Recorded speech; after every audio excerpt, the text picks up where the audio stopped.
Okay, so let's continue our discussion about basic signals. Basic signals में हम पहले exponential signal को पढ़ चुके हैं. अब let's talk about some more important basic signals that will help us later in this course. So one of the signal that is very important is unit impulse. Unit impulse.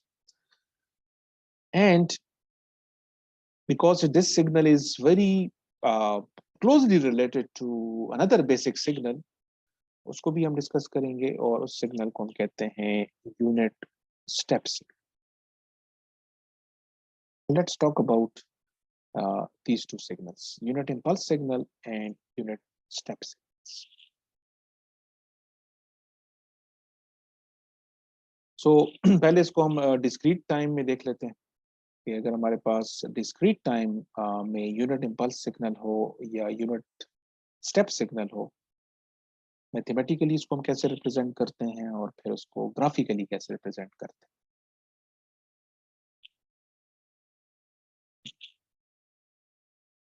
So in discrete time, unit impulse signal को हम mathematically एक symbol से denote करते हैं, and that is delta.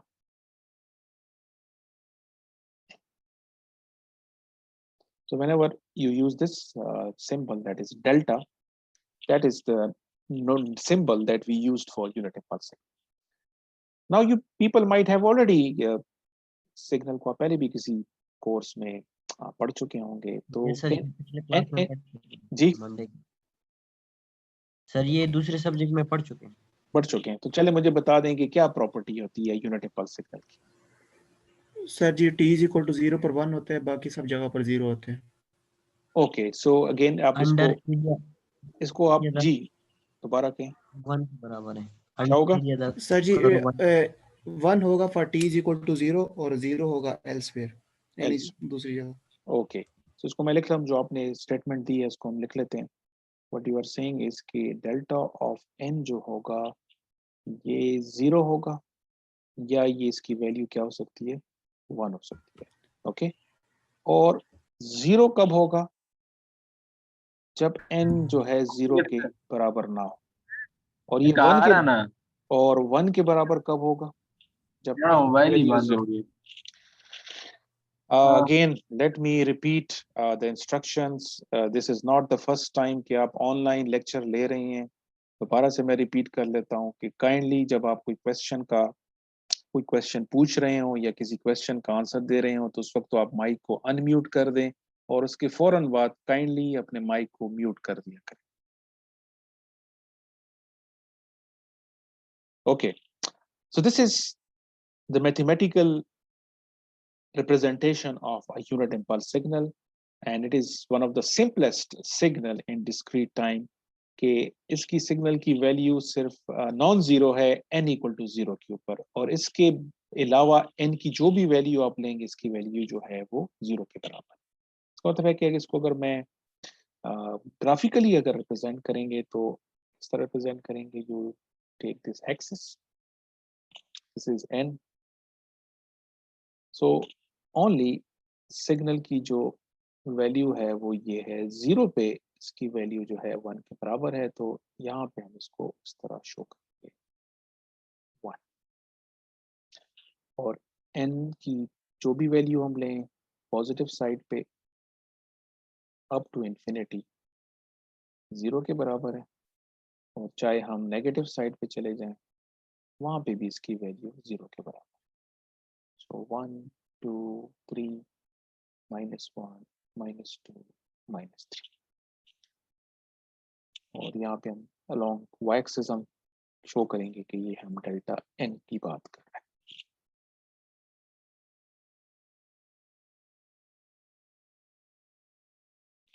So mathematically भी हमने इसको represent कर दिया और ग्राफिकली भी रिप्रेजेंट कर दिया. सो डिस्क्रीट टाइम में यूनिट इम्पल्स सिग्नल, जिसको अगेन एक समटाइम इसको हम यूनिट सैंपल भी कहते हैं. डिस्क्रीट टाइम में हम इस सिग्नल को यूनिट सैंपल सिग्नल भी कहते हैं. ठीक है. नाउ ड्यूरिंग जब मैं पूछ रहा था कि यूनिट इम्पल्स सिग्नल आप पढ़ चुके हैं, तो किसी ने तो मुझे ये बताया, आई हर्ड समवन एल्स, कुछ और भी आप लोग कह रहे थे, वो क्या कह रहे थे जी? इस सिग्नल के बारे में आपने कुछ और भी बात की थी। सर इसकी प्रॉपर्टी ये थी कि इसका एरिया अंडर द करो 1 के बराबर होता है, और अगर किसी फंक्शन के साथ हम मल्टीप्लाई करें तो वही वैल्यू उन फंक्शन में होगा जहां पे ये यूनिट इम्पल्स होगा। ओके, आपने जो पहली स्टेटमेंट दी है कि इस सिग्नल के एरिया जो है 1 के बराबर, एरिया अंडर दिस सिग्नल 1 के बराबर होगा, ये जो अभी आपने स्टेटमेंट दी है, it is not correct. Do you know the reason and can anyone point out कि ये मैंने क्यों कहा है कि ना, जो कहा है कि area under this signal is 1, ये गलत स्टेटमेंट है इस सिग्नल के बारे में, व्हाई? सर वो अप्रोक्सीमेट करते हैं, वो तो सर से भी मैंने पूछा था, क्योंकि उसका मतलब जी यही था कि 0 अगर इंफिनिटी के साथ मल्टीप्लाई करे तो 1 आता है। उसने बोला था नहीं सही है ये किस कोर्स की अप्रोच, बात कर रहे हैं आप लोग? ये सर कम्युनिकेशन। जो कि अब आप इसी सेमेस्टर में पढ़ रहे हैं, ऐसी है ना? ओके ओके, तो आप इस वक्त अगेन जो मैंने स्टेटमेंट दी है वो इस सेंस में दी है कि आप एक इंपॉर्टेंट जो पॉइंट है वो आप मिस कर रहे हैं। आप जिस सिग्नल की जो बात कर रहे हैं वो आप बात कर रहे हैं continuous time unit impulse signal की बात कर रहे हैं। मैं कौन से सिग्नल की बात कर रहा हूँ? डिस्क्रीट। डिस्क्रीट। तो डिस्क्रीट डोमेन में तो एरिया का कंसेप्ट है ही नहीं। आपके ख्याल में इस सिग्नल का एरिया आप कैसे फाइंड करेंगे जो सिग्नल आपके सामने बना हुआ है? It is discrete in nature, इसका यस तो सर, ठीक इसमें है। तो हम समीशन लेते होते हैं, यस इंटीग्रेशन नहीं लेते। यस यस, तो ये जो फंड जो मैंने आपको तभी मैंने कहा कि आप जो बता रहे थे वो गलत इस सेंस में है कि आप सिग्नल की जो बात कर रहे हैं वो continuous time unit impulse signal की बात कर रहे हैं, जो अब इस कोर्स में भी हम कम्युनिकेशन सिस्टम में आप पढ़ चुके हैं, तो इट्स बेटर कि मैं उसको जल्दी से स्किप कर लूंगा, लेकिन वी विल फाइंड आउट कि कंटिन्यूअस टाइम में भी यूनिट इम्पल्स सिग्नल का क्या मतलब है, ठीक है? बट क्योंकि कम्युनिकेशन सिस्टम में आप पढ़ चुके होंगे तो I will not go into that much detail, ठीक है? But if there is any question तो फिर आप पूछ सकते हैं।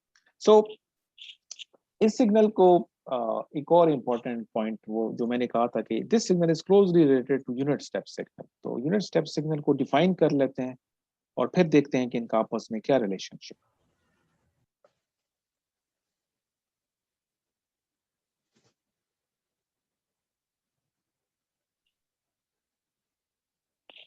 यूनिट स्टेप सिग्नल को हम डिनोट करेंगे विद द सिंबल u, और क्योंकि डिस्क्रीट टाइम में है तो we will represent it with this notation. So unit step signal किस सिग्नल को कहते हैं जी? फिर इसकी वैल्यू 1 होगी जब n ग्रेटर देन और इक्वल टू 0 होगा, और 0 जब n लेस देन 0। यस, सो इसकी वैल्यू 0 होगी जब n की value less than 0, which means कि n जब नेगेटिव होगा तो इसकी वैल्यू 0 होगी, और इसकी वैल्यू 1 होगी n अगर 0 के बराबर हो या 0 से ज्यादा हो। इट मीन्स कि for all positive values of n इसकी वैल्यू जो है वो +1 बराबर। और ग्राफिकली इसको अगर हम रिप्रेजेंट करेंगे तो कैसे रिप्रेजेंट करेंगे? So we have u of n, so u of n को हम शो करेंगे कि इसकी वैल्यू 0 है, सो लेट्स से कि ये नेगेटिव साइड पे इसकी सारी वैल्यू 0 है, और जैसे ही हम 0 पे चले गए यहाँ से इसकी वैल्यू 1 होना चाहिए।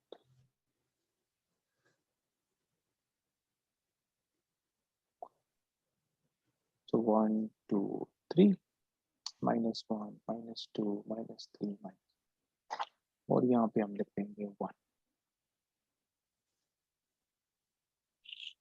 So this is how you can mathematically and graphically represent unit step signal.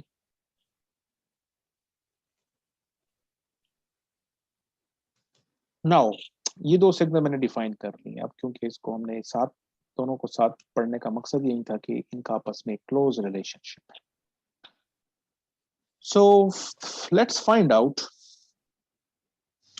कि अगर मैं unit impulse signal unit step signal से बनाना चाहूं तो क्या कैसे रिप्रेजेंट कर सकते हैं?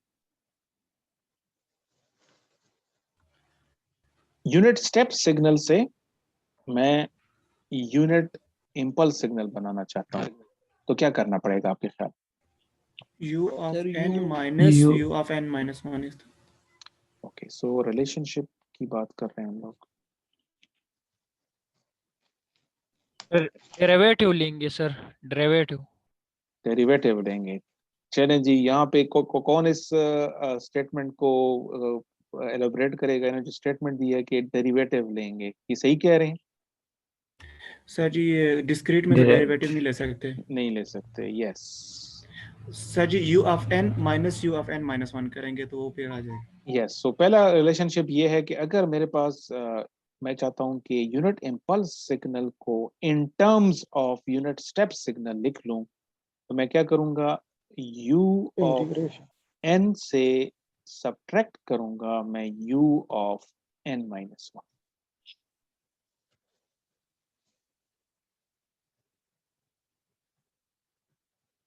So this is how you can represent or you can write down unit impulse signal in terms of or as a function of unit step signal. और ये जो मैंने मैथमेटिकल प्रोसेस किया है, इसको आप कहते हैं फर्स्ट डिफरेंस। इस मैथमेटिकल ऑपरेशन को आप क्या कहते हैं? First difference. तो आपने क्या किया? यूनिट स्टेप सिग्नल का फर्स्ट डिफरेंस जब हम लेंगे, यूनिट स्टेप सिग्नल का फर्स्ट डिफरेंस जब हम लेंगे, जिसका मतलब ये है, इससे क्या चीज बन जाएगी? यूनिट इम्पल्स सिग्नल बन जाएगा।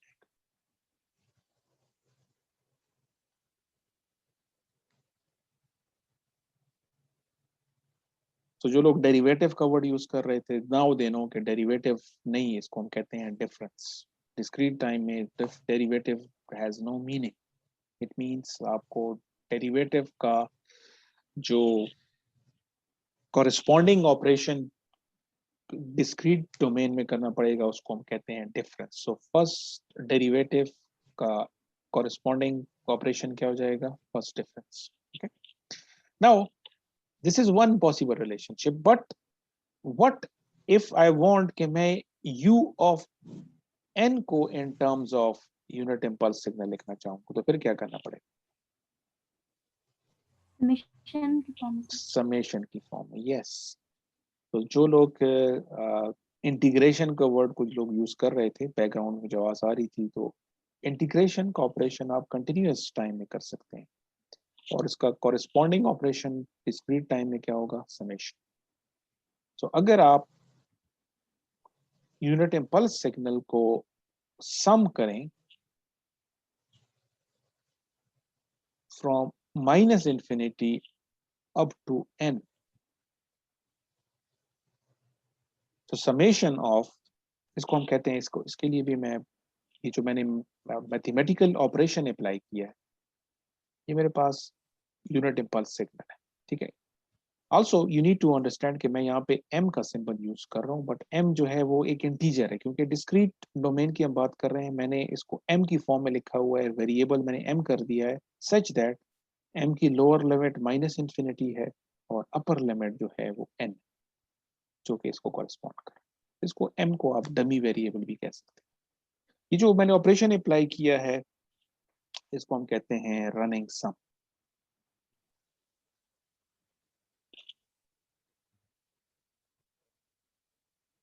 इसको हम कहते हैं running some.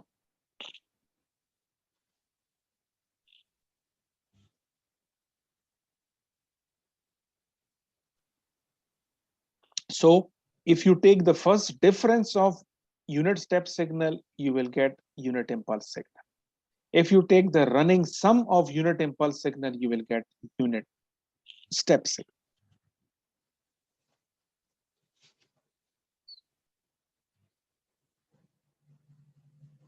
Now it's also important कि ये जो मैंने मैथमेटिकल रिप्रेजेंटेशन दी है, इसको आपने ग्राफिकल अंडरस्टैंडिंग इसकी डेवलप करनी है, जो कि लेटर ऑन जब हम कन्वोल्यूशन पढ़ेंगे, convolution a very important operation in signal system, वहां पे ये ग्राफिकल तरीके से आप प्रॉब्लम को सॉल्व करना जो है, ये बड़ा जरूरी हो जाएगा। तो लेट्स फाइंड आउट, ये जो मैंने पहली रिप्रेजेंटेशन लिखी है फर्स्ट डिफरेंस, इसको मैं अगर ग्राफिकल फॉर्म में लिखूं कि u of n minus u of n minus 1 से u of n कैसे आएगा।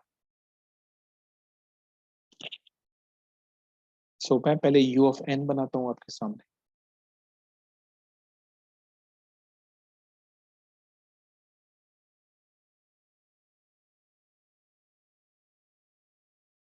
सो u of n के बारे में हम ऑलरेडी पढ़ चुके हैं कि ये ऐसा सिग्नल है कि जो 1 के बराबर है फॉर ऑल पॉजिटिव वैल्यूज, और नेगेटिव टाइम के लिए इसकी वैल्यू 0 के बराबर है। सो this is how graphically u of n को हम रिप्रेजेंट करेंगे। अब दूसरा जो सिग्नल मुझे चाहिए वो ये वाला चाहिए, u of n minus 1। So what we need to do, u of n minus 1 का क्या मतलब होगा जी, कौन सा ऑपरेशन अप्लाई करेंगे? शिफ्ट शिफ्ट टू राइट हो जाएगा सर। शिफ्ट टू राइट हो जाएगा। शिफ्ट टू राइट होने का मतलब क्या हो जाएगा, अब ये सिग्नल कहाँ से, 1 से स्टार्ट होगा। 1 से यस 1 से स्टार्ट होगा, यस करेक्ट। सो ये 0 हो गया, 1 2 3, और नेगेटिव के लिए ऑलरेडी ये 0 है तो मेरे पास। ओके सो लेट्स से तो u of n भी आपके सामने है और u of n minus 1 भी सामने है। इन दोनों को हमने क्या करना है, सब्ट्रैक्ट करना, फर्स्ट डिफरेंस। फर्स्ट डिफरेंस लेना। ठीक है, तो इसका मतलब ये है कि अगर मैं graphically u of n minus u of n minus 1 करूंगा तो what will happen, what will happen after subtracting this signal from this? Sir unit impulse बनेगा 0 पे सर। Yes, 1 पे सिर्फ सिग्नल ये पोर्शन आपका रह जाएगा, बाकी इससे ये सब्ट्रैक्ट करेंगे 0 हो जाएगा, इससे ये सब्ट्रैक्ट करेंगे। सो ऑल सिग्नल्स जितनी भी वैल्यूज हैं सब की सब आपके पास सिर्फ यहाँ पे आपके पास ये रह जाए।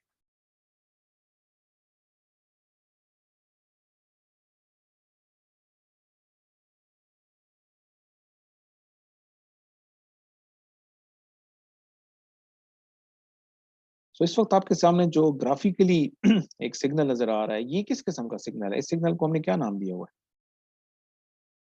Unit impulse. Unit impulse. So this is delta of n. इसका मतलब है कि इस ऑपरेशन से जो सिग्नल हमारे पास आ गया वो डेल्टा ऑफ एन आएगा। That's the reason कि मैंने ये इक्वेशन लिखी थी कि u of n minus u of n minus 1, which means by taking the first difference of unit step signal you get unit impulse signal. Now let's look at the graphical representation or interpretation of the second equation जो मैंने लिखी हुई है। इसको हम graphically किस तरह interpret करेंगे? We are saying कि अगर हम unit impulse signal का running sum लेंगे तो उससे resultant जो signal बनेगा वो u of n बनना चाहिए। और u of n के बारे में हमें पता है कि u of n जो है किस किस्म का सिग्नल है, which look like this, और मैथमेटिकली इस तरह का सिग्नल। सो इसको मैं ग्राफिकली रिप्रेजेंटेशन देने के लिए मैं यूनिट इम्पल्स सिग्नल को प्लॉट करूंगा इन टर्म्स ऑफ m। यहाँ पे इंपॉर्टेंट जो कॉन्सेप्ट है वो ये है कि डेल्टा ऑफ n नहीं है बल्कि डेल्टा ऑफ m मैंने प्लॉट करना है। तो नाउ सर ये m 0 से स्टार्ट नहीं होगा समेशन में? ये भी चेक कर लेते हैं, अगर कोई मिस्टेक हुई होगी तो आपके सामने आ जाएगी। ठीक है, इस वक्त मैं अज्यूम कर रहा हूँ कि जो मैंने लिखा हुआ है ये सही लिखा हुआ है। ठीक है, let's find it out. So delta of m को मैं अगर प्लॉट करूंगा, सो डेल्टा ऑफ m के बारे में हमें पता है कि यूनिट इम्पल्स सिग्नल है जो कि m की वैल्यू जब 0 होगी उसकी वैल्यू 1 होगी, अदरवाइज ये सिग्नल 0 के बराबर।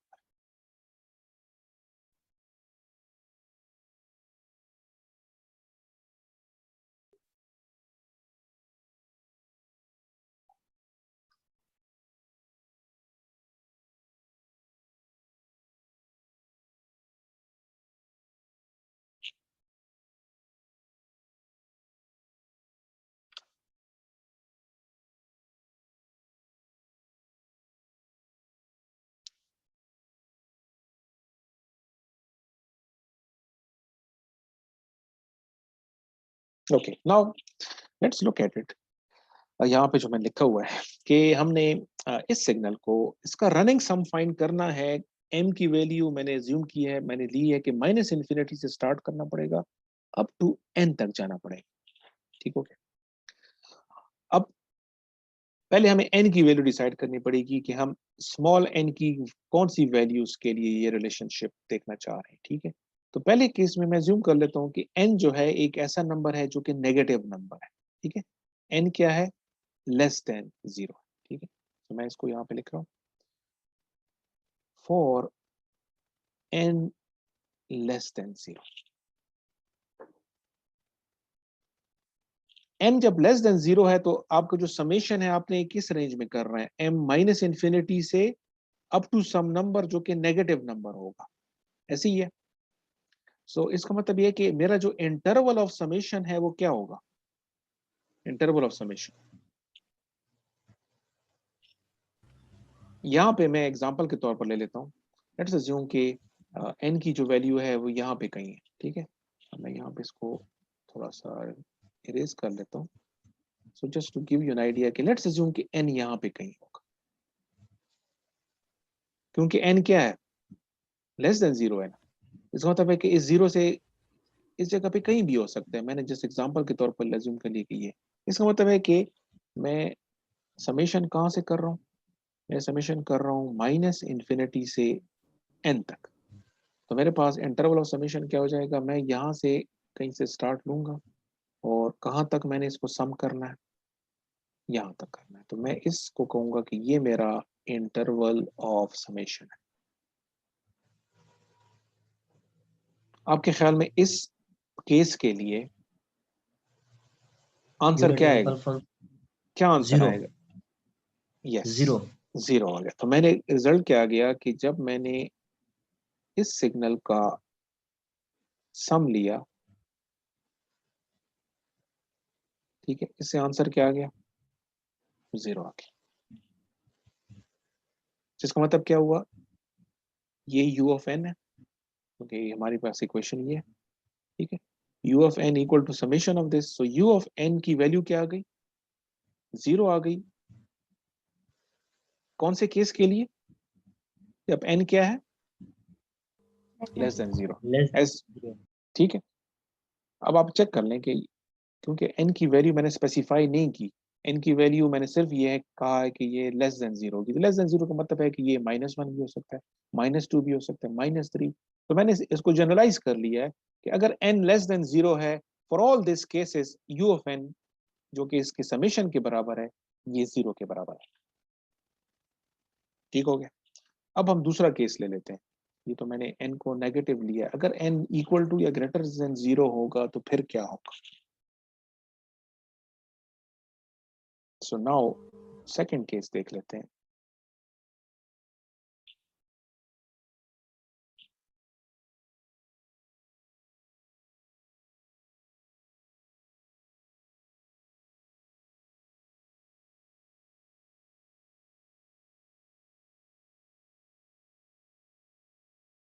ओके, अब हम सेकंड केस देख रहे हैं जब आपके पास n इक्वल टू या ग्रेटर देन 0। ठीक है, इस केस में अगर आप देखें, हमारे पास n जो है वो लेट्स से 0 भी हो सकता है, मैं इसको कुछ जनरलाइज कर रहा हूँ, मैं फॉर ऑल पॉजिटिव वैल्यू ले रहा हूँ, तो यहाँ पे n जो है यहाँ पे कहीं होगा। अब मेरे पास इंटरवल ऑफ समेशन क्या होगा, इंटरवल ऑफ समेशन हम माइनस इन्फिनिटी से हमने स्टार्ट लिया होगा और कहाँ तक होगा, n तक होगा। सो नाउ ये जो मैथमेटिकली मैंने लिखा हुआ है, जब हम इस सिग्नल को सम करेंगे माइनस से लेकर n तक, लेकिन अब n क्या है, n जो है एक पॉजिटिव नंबर है। सो इंटरवल ऑफ समेशन क्या हो जाएगा, इंटरवल ऑफ समेशन हो जाएगा यहाँ से माइनस इन्फिनिटी से हमने स्टार्ट लिया हुआ है अप टू n तक। तो इसको जब आप सम करेंगे तो क्या आंसर आएगा, 1 आएगा। 1 आएगा। माइनस इन्फिनिटी टू n से आंसर आएगा 1, और ये आपके पास है u of n। So now you have looked at the graphical interpretation कि ये जो यूनिट इम्पल्स का जब हम रनिंग सम लेंगे, इसके दो पॉसिबिलिटीज हैं। दो पॉसिबिलिटीज क्या हैं, for n less than 0 signal की वैल्यू 0 होगी, फॉर n ग्रेटर देन 0 इसकी वैल्यू 1 होगी। और अगर आप चेक कर लें, यूनिट स्टेप सिग्नल की यही प्रॉपर्टी है कि जब n लेस देन 0 होता है इसकी वैल्यू 0 होती है, जब n ग्रेटर देन या इक्वल टू 0 होता है इसकी वैल्यू 1 होती है। दैट इज द रीजन इस रनिंग सम से जो सिग्नल आएगा वो u ऑफ n ही होगा। तो मैंने आपको मैथमेटिकल जो रिलेशनशिप है उसको मैंने ग्राफिकली भी आपके सामने शो कर दिया है कि ग्राफिकल इसको आप इस तरह इंटरप्रेट कर सकते हैं। सर जरा रिपीट करें सर। किस चीज को? सर ये n लेस देन 0 के लिए सर ये 0 किस तरह? आपने सम करना है, ठीक है, और सम आपने कहाँ से करना है? माइनस इन्फिनिटी से लेकर n की रेंज में आपने सिग्नल को सम करना है। इस रेंज में सिग्नल की वैल्यू क्या है? इस रेंज में जीरो आप होती 0 है है सर। 0। Unit step. यस तो, सर। तो आपके पास माइनस इन्फिनिटी से n आप सम कर रहे हैं, दरमियान में कुछ है ही नहीं, तो सम हमेशा क्या आएगा? 0 ही आएगा। सर लेकिन n इज इक्वल टू 0 पर 1 है और n इज इक्वल टू बाकी प्लस पे भी 0 है, तो उसके लिए हम क्यों 1 ले रहे हैं सर? किसके लिए? कौन से? वो दोबारा रिपीट करें। n ग्रेटर पर than n 0। Greater than 0 sir. Yes yes. अब n 1 जो प्लस है, 0 तो क्या होता है? इसके लिए हम क्यों 1 ले रहे हैं? हम 1 नहीं ले रहे, हमारे पास सामने रिजल्ट ही हुआ, हम अपनी मर्जी से नहीं ले रहे ना। अब आप चेक करें, जो पहले मैंने कहा, अब आप क्या कर रहे हैं? माइनस इन्फिनिटी से लेकर इस n तक की वैल्यू में आपने सिग्नल को सम करना है। इस रेंज में सिग्नल की वैल्यू क्या है? आपके ख्याल में सिग्नल की वैल्यू कितनी होगी? इसके आपके सामने ग्राफिकली सिग्नल आपको नजर आ रहा है।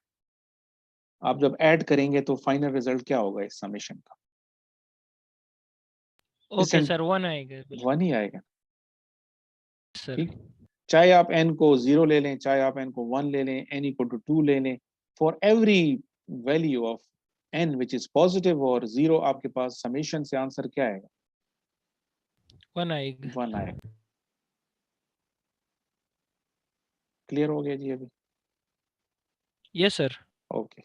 Now, sometimes we also represent this relationship in a different manner. वो भी हम देख लेते हैं कि ये जो relationship आपने लिखी हुई है यहाँ पे, in terms of m लिखी हुई है, sometime इसको हम एक और फॉर्म में भी लिखते हैं, उसको भी हम देख लेते हैं।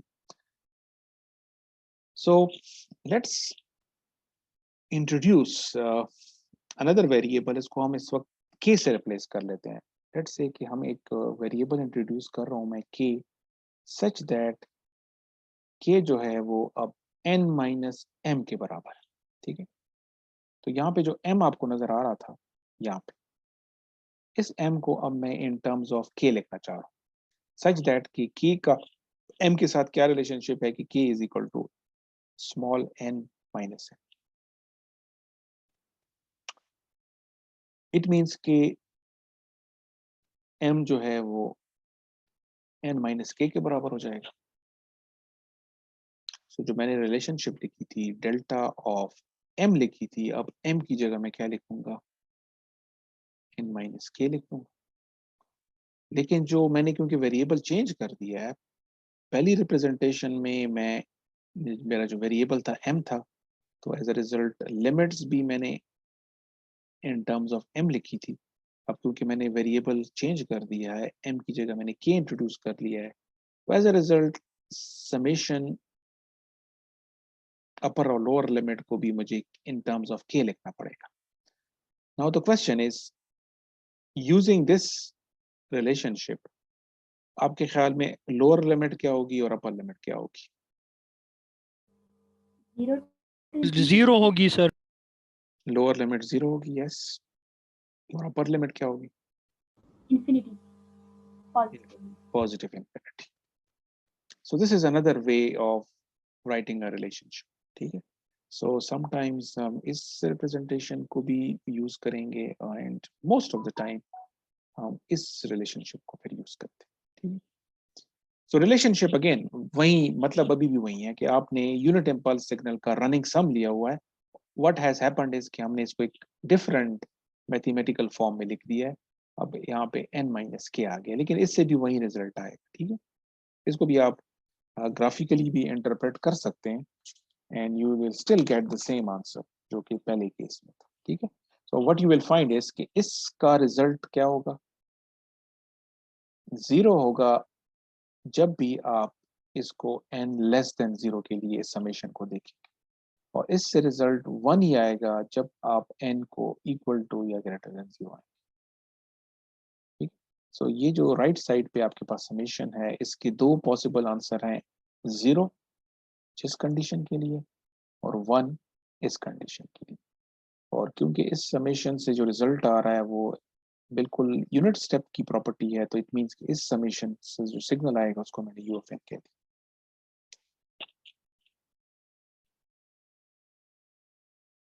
So what I will suggest is कि जो मैंने यहाँ पे आपके सामने किया था, ये वाला जो ग्राफिकल मैंने आपके सामने इंटरप्रिटेशन की, ये इंटरप्रिटेशन अब आप खुद यूज करें इस केस के लिए। इसमें एक इंपॉर्टेंट चीज जो मैं आपको बता देता हूं, फिर आप खुद कर लेंगे, कि इस केस में जब आप सिग्नल को ग्राफिकली प्लॉट करेंगे, आपका वेरिएबल जो है वो कौन सा है, के है। जब आप इसको ग्राफिकली प्लॉट करेंगे फॉर ग्राफिकल इंटरप्रिटेशन, सबसे पहले आप कौन सा सिग्नल प्लॉट करेंगे, वेरिएबल अलोंग एक्स एक्सिस क्या होगा, के होगा, ठीक है। तो अब डेल्टा ऑफ n माइनस के को मैं कैसे प्लॉट करूंगा, ये मैं बता देता हूँ जाके, फिर आप खुद करेंगे। अब मेरे पास इस सिग्नल को मैंने ग्राफिकली प्लॉट करना है, जिसमें k मेरा वेरिएबल है और n जो है वो कांस्टेंट होगा, ठीक है। इट डिपेंड्स कि मैं u ऑफ n की कौन से टाइम पे इसकी वैल्यू फाइंड करना चाहता हूँ, ठीक है। तो पहले मुझे डेल्टा ऑफ k को प्लॉट करना होगा, ठीक है। What you will do is कि पहले आप डेल्टा ऑफ k को प्लॉट करें, ठीक है। So what is the property of delta of k? This is the signal जो कि यूनिट इम्पल्स सिग्नल है, जो कि सिर्फ और सिर्फ 0 पर 1 होगा। 0 पे 1 Yes, होगा। ये आपके पास मैंने बना दिया जी डेल्टा ऑफ k।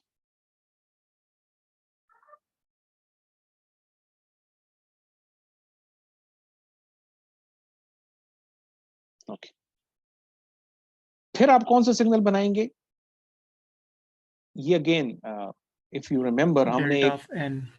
मैंने एक टॉपिक आपको पढ़ाया था सिग्नल ट्रांसफॉर्मेशन वाला, ठीक है, याद है आप सबको? Yes sir. वो टॉपिक हमने इसलिए पढ़ा था कि अब देखिए उसको मैं अप्लाई कर रहा हूँ। मैंने इस सिग्नल को प्लॉट करना है, सो आई नीड टू अंडरस्टैंड कि ये डेल्टा ऑफ n माइनस के, original signal delta of k है मेरे पास, क्योंकि मैं k डोमेन k को मैंने इंटीजर लिया हुआ है। अब डेल्टा ऑफ n माइनस के मैं कैसे अप्लाई करूंगा, सो मैं पहले इसके ऊपर इट्स अप टू मी, मैं नेक्स्ट ऑपरेशन कौन सा अप्लाई करता हूँ। लेट्स अज्यूम कि मैं डेल्टा ऑफ k के बाद डेल्टा ऑफ माइनस k बनाना चाहता हूँ, क्योंकि यहाँ पे माइनस k है ना। तो ये कौन सा ऑपरेशन यस होगा, सर। कौन सा operation, time reverse. Time reversal. So what will happen to this signal, what will happen to this नीचे सिग्नल, की सेम रहेगा sir. Mirror image. Mirror image. तो मिरर इमेज बनने के बाद क्या होगा आपके ख्याल में, मुझे क्या बनाना चाहिए अब यहाँ पे, डेल्टा ऑफ माइनस के जब आप ग्राफिकली बनाएंगे तो क्या फर्क पड़ेगा उसके, सेम रहेगा सर। यस सेम रहेगा, सेम so रहेगा right, क्योंकि फंक्शन क्योंकि जो प्रॉपर्टी ऑफ यस सर। जो हमारा सिग्नल है वो है ही ऑलरेडी 0 पे ही एग्जिस्ट करता है, तो उसको मैं अगर मिरर इमेज ले भी लूं तो यही सिग्नल आएगा, ऐसे ही होगा। मैं इसको थोड़ा सा यस यस, तो इसका मतलब है कि यस डेल्टा सर। ऑफ, इस केस में डेल्टा ऑफ माइनस के और डेल्टा ऑफ के में कोई फर्क नहीं, ऐसी है। ओके, ये मैंने कर लिया। अब नेक्स्ट स्टेज में मैं क्या बनाऊंगा, कौन सा सिग्नल बनाऊंगा, डेल्टा ऑफ n माइनस के।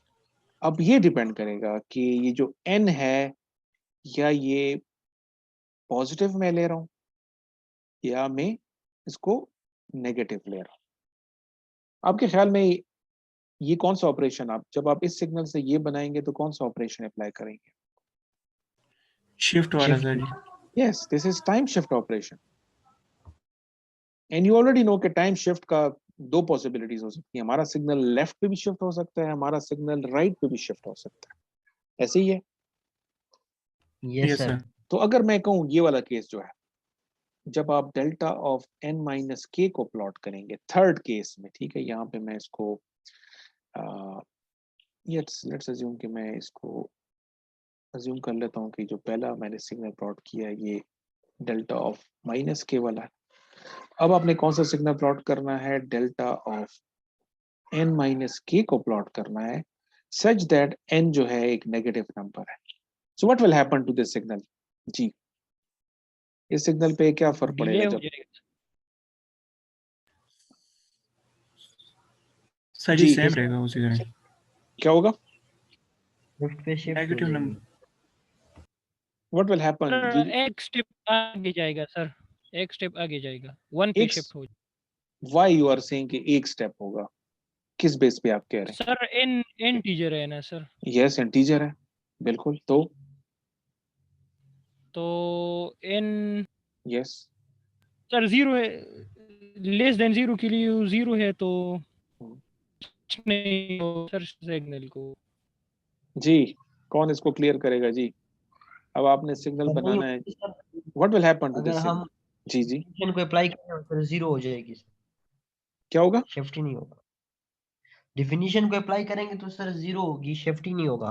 क्यों नहीं होगा? मैं तो कह रहा हूँ कि n जो है एक नेगेटिव नंबर है। मैंने कहा ना, ये मैं कह रहा हूँ कि ये सिग्नल है, डेल्टा ऑफ n माइनस के को प्लॉट करना है और सच दैट n एक नेगेटिव नंबर है। मैं तो कह रहा हूँ कि n के negative. Okay, what will happen to this signal? Simple example Depend upon the value of n. क्या होगा?